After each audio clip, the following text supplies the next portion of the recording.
et bienvenue pour la première vidéo de 2023. Une très bonne année à vous tous. Et la première vidéo, ça sera une vidéo manga, le quad 9 manga de la semaine, premier quad de 9. Et on va commencer avec les nouveautés Glénat. On a beaucoup de choses qui sont sorties cette semaine et beaucoup de choses assez intéressantes. On va commencer avec le tome 22 de Tokyo Revengers. Alors cette série complètement dingue qui cartonne, un grand phénomène en boutique et aussi en animé. Le 22e tome qui arrive alors que la série se conclut au Japon cette semaine aussi, il me semble. Donc voilà, Tokyo Revengers, ne le loupez pas, mais la chose qu'on attendait peut-être le plus chez Glénat, c'était Blame Zero Noise. Alors Blame Zero, vous le connaissez peut-être, c'est un chef-d'œuvre du manga, de la science-fiction cyberpunk. C'est quelque chose qui marche énormément encore aujourd'hui, qui a vraiment une aura culte. Et Glénat a décidé de rééditer du Tsutomu Nihei, notamment avec Noise, qui est une préquelle à l'univers de Blame. Ça se passe vraiment dans le même univers, qu'ils ont rebaptisé Blame Zero et qui est disponible à nouveau donc dans cette édition perfecte de très belle facture. Un indispensable, si vous ne connaissez pas Blame, plongez-vous dans cet univers, franchement vous en ressortirez changé, tellement c'est incroyable. Et on continue toujours chez Glénat, cette fois-ci avec un truc un peu particulier. C'est une création originale française, le tome 2 de Banana Soul. Alors, je ne veux pas écorcher son nom, Michael Sans-la-Ville. Il y a un jeu de mots à faire que je ne ferai pas, bien sûr. Banana Soul, donc création originale par l'un des co-auteurs de Last Man. Voilà, c'est écrit ici. C'était Michael Sans-la-Ville, c'est lui qui faisait les dessins avec cet auteur qui a quelques soucis avec Angoulême en ce moment. Et du coup, voilà, donc suite de Banana Soul, une espèce de création originale autour du sport, autour d'un sport inventé, un sport violent, un mélange entre le rugby et le basket, si je dis pas de bêtises. Donc on pense forcément au motorball qui avait été inventé dans le manga Gun. On ressent des inspirations. Voilà, une petite pépite assez intéressante avec une jeune fille qui vit dans la campagne, qui vit une vie assez classique, assez monotone, mais son père, lui, il rêve d'une plus grande vie pour elle, jusqu'au jour où elle va découvrir ce sport et sa vie va complètement changer. Elle va décider d'aller dans la plus grande école de ce sport. Et du coup, voilà, donc foncez découvrir Banana Soul si ce n'est pas déjà fait. C'est vraiment très intéressant. On finit chez Glénat avec le tome 11 de Mao et le tome 7 de Shangri-La Frontier. On va passer à un autre éditeur, Mangetsu. Donc vous le savez, ici à Original Comics, et plus particulièrement moi, j'adore Mangetsu et je suis très ravi de voir l'arrivée du tome 14 qui est disponible. Voilà, Awashi, plus grand manga de foot, je vous l'ai déjà dit, je vous en ai déjà parlé à plusieurs vidéos, mais allez vraiment foncer lire ça, parce que c'est incroyable. Je me permets de repasser un petit message pour ceux qui n'ont pas commencé. Sachez qu'un pack découvert tome 1 plus tome 2 pour 6,90€ seulement est disponible, donc moins cher que les nouveaux tomes, puisqu'il y a une augmentation de prix. Donc voilà, Awashi, c'est vraiment une petite pépite. C'est mieux que Blue Lock, voilà, je l'ai dit, je le redis.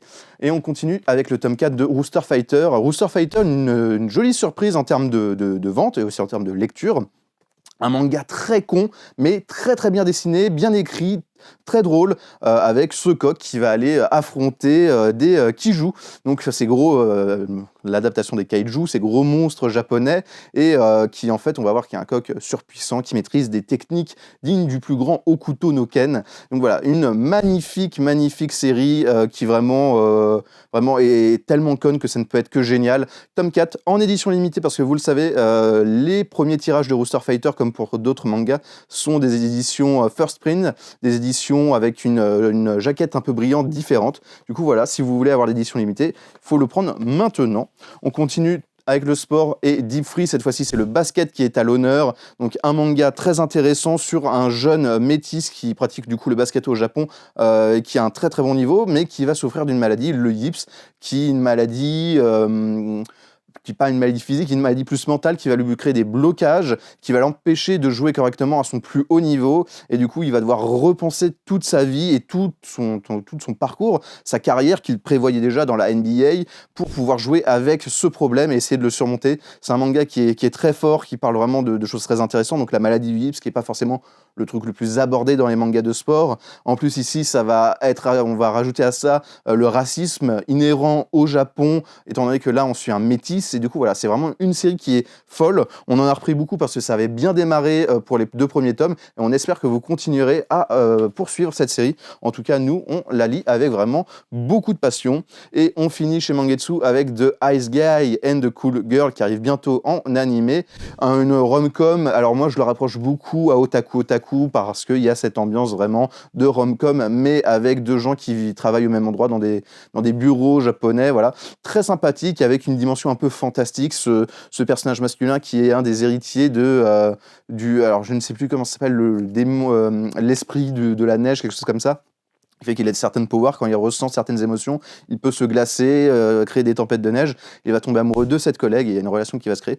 Un manga qui est vraiment très joli et qui vraiment, contrairement à ce que son nom indique, fait chaud au cœur. Voilà, une petite pépite si jamais vous voulez découvrir ça.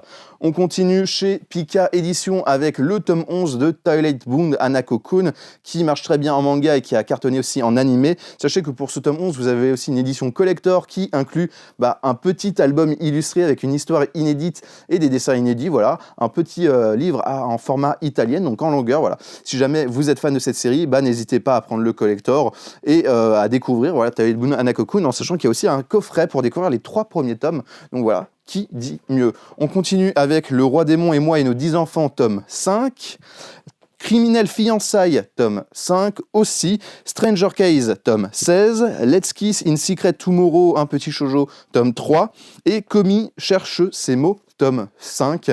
Voilà, pareil, une petite rom-com assez sympathique sur une jeune fille qui en fait souffre d'angoisse et d'anxiété sociale, où elle n'arrive pas à parler en présence d'autres personnes, et du coup elle va se lancer un défi, se faire sans amis, elle va être aidée par un jeune homme avec qui elle va réussir à se lier d'amitié, qui va être son premier ami, et voilà, c'est des petits sketchs, des choses très marrantes, mais qui marchent très bien. Il y a un animé aussi qui est sur Netflix que je vous conseille, qui est extrêmement bien fait pour le coup, qui est très inventif au niveau de la façon de mettre en image du coup le manga, où il y a certains sketchs qui sont pas forcément faciles à adapter. Du coup, voilà, assez intéressant. On continue avec Crunchyroll et leur seule et unique sortie de la semaine. Mais bon, Okuto no Ken tome 4, c'est quand même de la frappe. Je vous invite à aller voir la vidéo du calendrier de l'Avent qui ne date pas d'il y a très longtemps, où je vous parlais de Okuto no Ken et de Soten no Ken. Voilà, une de mes séries phares que je vais m'empresser de relire dans cette édition.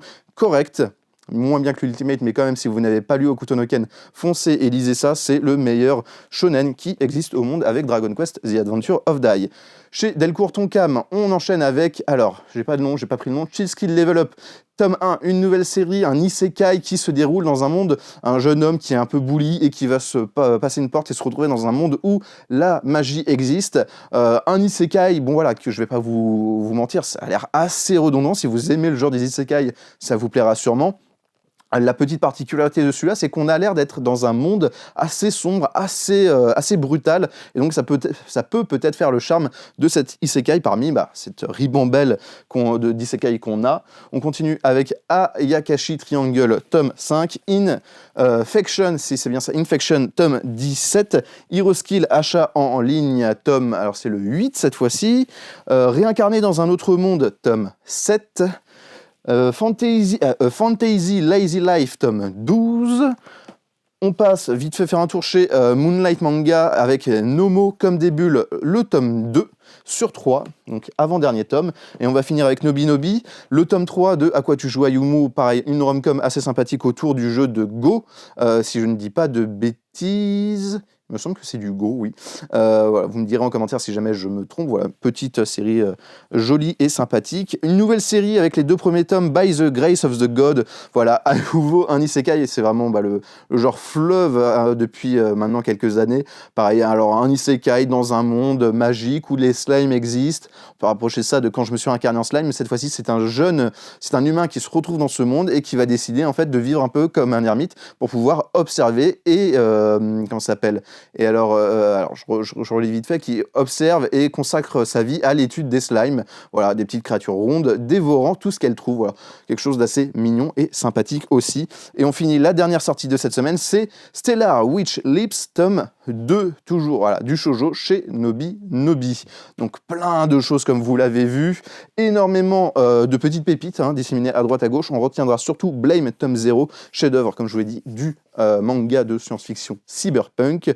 N'hésitez pas à nous dire en commentaire si jamais vous avez des nouveautés qui vous intéressent dans cette sélection, ou si vous attendez des choses cette année pour que nous puissions vous préparer des petites vidéos, sait-on jamais. Je vous invite aussi, comme d'habitude, c'est la rengaine, à vous abonner, à activer la cloche pour être au courant de toutes les prochaines vidéos qui seront mises en ligne. et surtout, partagez les vidéos autour de vous, parlez de notre chaîne à vos amis, à votre famille, à votre grand-mère même, sait-on jamais, pour pouvoir nous soutenir un maximum. Et je vous dis à très bientôt.